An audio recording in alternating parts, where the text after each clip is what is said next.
Namaskar. Welcome back to the learning of accountancy. Today we are going to start a new chapter and that is accounts of insolvency. So without wasting time, let's start. Now see, when we look at insolvency, first we need to understand what is the meaning of insolvency. Insolvency means an inability to pay debt. जब कोई business continuous losses करता है तो एक time ऐसा आता है कि उसके लॉसेस जो है वो ज्यादा हो जाते हैं और उस टाइम पे उसे बिजनेस बंद करने की नौबत आ जाती है। तो ये जो सिचुएशन खड़ी होती है इस सिचुएशन के बोला जाता है insolvency. Look at here, when business unit incurred continuous losses resulting into not net losses, मतलब बहुत सालों से अगर वो लॉस लॉस लॉस चल रहा है तो एक टाइम पे ऐसा आ जाएगा कि उसको प्रॉफिट होने की वजह से ज्यादा लॉस हो जाएगा। They are not able to pay their own debts. This situation is known as insolvency, or a person or business unit is known as insolvent. Insolvency word is applicable to sole proprietorship and a partnership form business. देखो यहां पे अगर कोई company insolvent होती है, when a company is unable to pay debt, as per Companies Act 2013, it is known as liquidation, though it can be a situation of insolvency. मतलब जब company default होती है तो उसे हम इंसॉल्वेंसी नहीं बोलेंगे, उसको बोला जाएगा liquidation. Clear? Now as per the insolvency and bankruptcy code 2016, the provision of the code are applicable to companies, limited liability entities, firms and individuals. That is all the entities other than financial service provider. मतलब इसके अलावा जो भी आएगा उसको ये जो act है IBC code 2016 that is applicable for fulfilling the procedure of insolvency.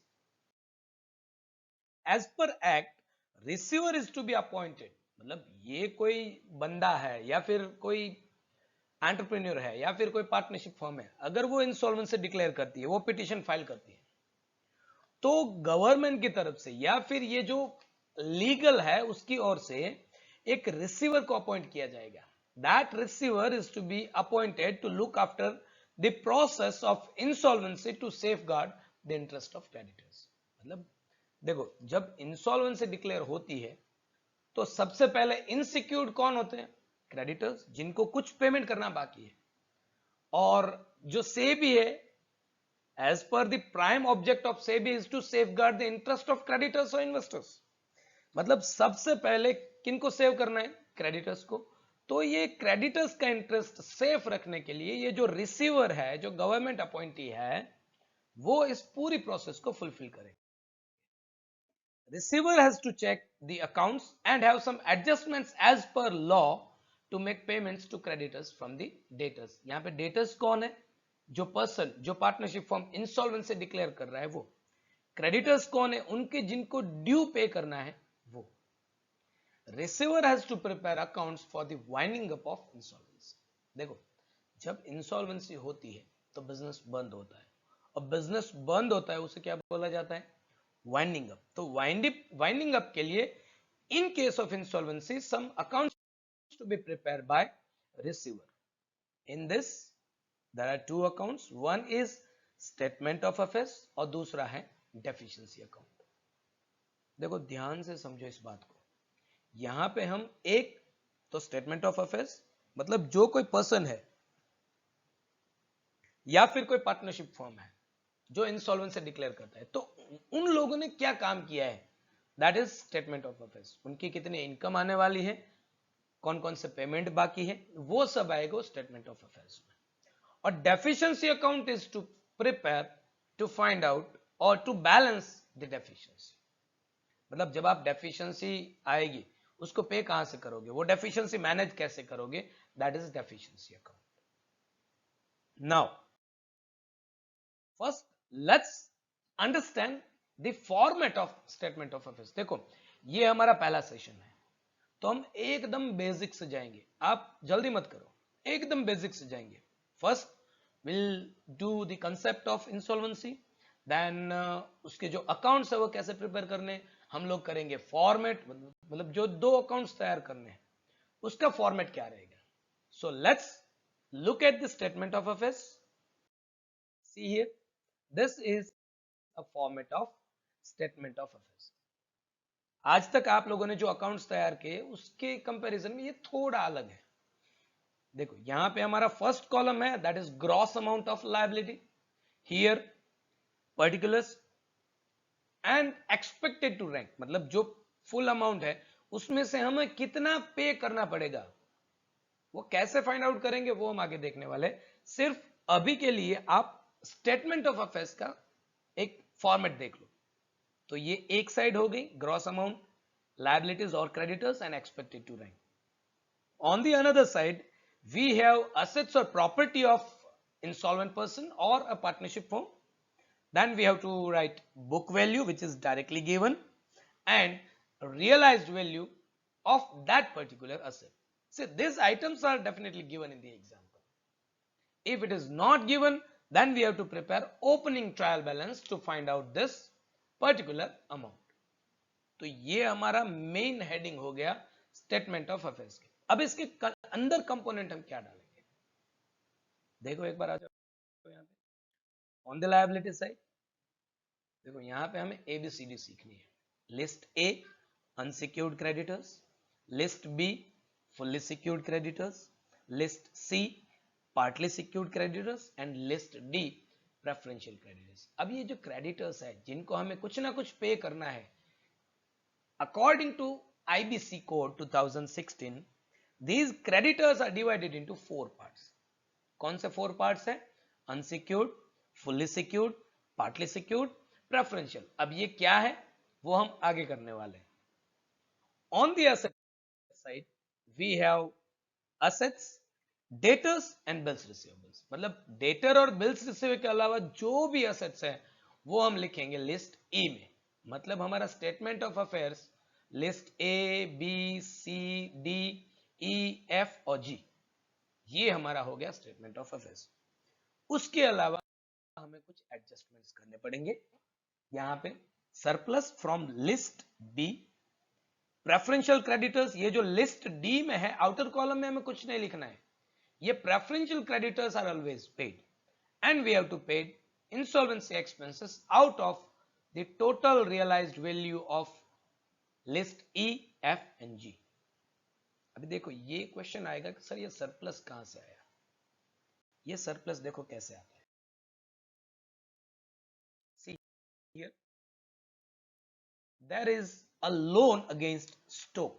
मतलब लोन कितने की है? 25,000. अब इस स्टॉक की रियलाइज्ड वैल्यू हमें 35,000 देकर रखी, मतलब हमारी लोन है 25,000 और जो स्टॉक हमारे मॉर्गेज है, हाइपोथेकेटेड है, उनमें से रियलाइज हो रहा है 35,000. तो यहां पे ज्यादा अमाउंट रिकवर हो रही है, मतलब ज्यादा अमाउंट रियलाइज हो रही है. ये जो ज्यादा अमाउंट रियलाइज हो रही है ये हम ट्रांसफर करेंगे अपोजिट, मतलब asset side, surplus of stock. और ये जो लोन अगेंस्ट स्टॉक है ये बोला जाएगा फुल्ली सिक्योर्ड, मतलब जितने का लोन लिया हुआ है वो हम पूरा का पूरा स्टॉक में से पे करने वाले हैं, और जो बचेगा वो हमारा रहेगा surplus. I hope everything is clear about statement of affairs. List A B C D, list E F G, we have to make the total. If any surplus are there in list B, transfer to asset side, deduct preference creditors and insolvency expenses. ये सब करने के बाद हम लोग करेंगे total. देखो यहां पे ग्रॉस अमाउंट और बुक वैल्यू हमारे कुछ काम के नहीं है, हमें सिर्फ डेफिशिएंसी कैलकुलेट करनी है expected to rank and realised value. मतलब total of expected to rank, इसका टोटल हम निकालेंगे और इसमें से ये सब प्लस माइनस करके डिडक्ट करेंगे. जो भी बैलेंस मिलेगी that will be a deficiency as per list H. See here, ये है हमारा list H deficiency. Perfectly clear. Moving towards another statement, another account that is deficiency account. अभी देखो जब अकाउंट की बात आती है तो हम लोगों को पता है अकाउंट में दो साइड होती है, एक डेबिट साइड होती है और दूसरी क्रेडिट साइड होती है. But in case of deficiency account हमारे पास कोई डेबिट क्रेडिट साइड नहीं होगी. हम को यूज करेंगे एक लेफ्ट साइड, दूसरा राइट साइड. जो भी आइटम डेफिशिएंसी को डिक्रीज करेगी वो हम लिखेंगे लेफ्ट साइड में, मतलब ये वाली साइड. जो भी आइटम डेफिशिएंसी को इंक्रीज करेगी वो हम लिखेंगे राइट साइड में, मतलब कि ये जो पॉइंटर घूम रहा है ये वाली side. Amount items that increases deficiency on right side, items that decreases deficiency left side. ठीक है. अब इसमें क्या क्या आ सकता है देखो. Amount that decreases deficiency, initial capital, profit of past years of business, interest on capital, profit on realization of asset, surplus from private asset. मतलब अगर कोई बंदा है, कोई पर्सन है या फिर कोई पार्टनरशिप फॉर्म है जो इंसॉल्वेंसी डिक्लेयर कर रहा है, उनकी अगर कोई प्राइवेट एसेट है वो भी डेफिशिएंसी अकाउंट में लेफ्ट साइड आने वाली है. लाइफ इंश्योरेंस पॉलिसी कोई है, assets voluntarily transferred, wife's loan other than stridhan. अब ये जो है ये थोड़ा कॉम्प्लिकेटेड हो गया. ये सब क्या है? Voluntarily transferred assets, surplus from private asset और वाइफ्स लोन, ये हम आगे करने वाले हैं. अभी आप सिर्फ एक अंदाज लगाओ कि ये जो लेफ्ट साइड है, ये सब जो ब्लू वर्ड्स आपको दिख रहे हैं, that increases that decreases deficiency. On the other hand, total drawings, losses of past year, losses on realization of assets, bad debts, bills receivable discounted and expected to rank, मतलब जो dishonored होने वाले हैं वो हम यहाँ पे लिखेंगे. Private liabilities and receivers remuneration और रिसीवर्स एक्सपेंसेस, इंसॉल्वेंसी एक्सपेंसेस, ये जितनी भी आइटम है ये सब डेफिशिएंसी अमाउंट को इंक्रीज करने वाली है. तो ये हो गया हमारा डेफिशिएंसी अकाउंट. और ये ट्रांसफर करने के बाद अगर आप स्टेटमेंट ऑफ अफेयर्स से डेफिशिएंसी अमाउंट यहां पे लिखोगे तो आपका डेफिशिएंसी अकाउंट जो है वो टैली हो जाएगा, उसमें कोई अमाउंट नहीं रहेगी. तो ये हो गया हमारा basic introduction, statement of affairs and deficiency account. In the next session we'll learn how to prepare statement of affairs and deficiency account. I hope everything is perfectly clear. Thank you very much. Have a good day. Jai Hind, Jai Bharat.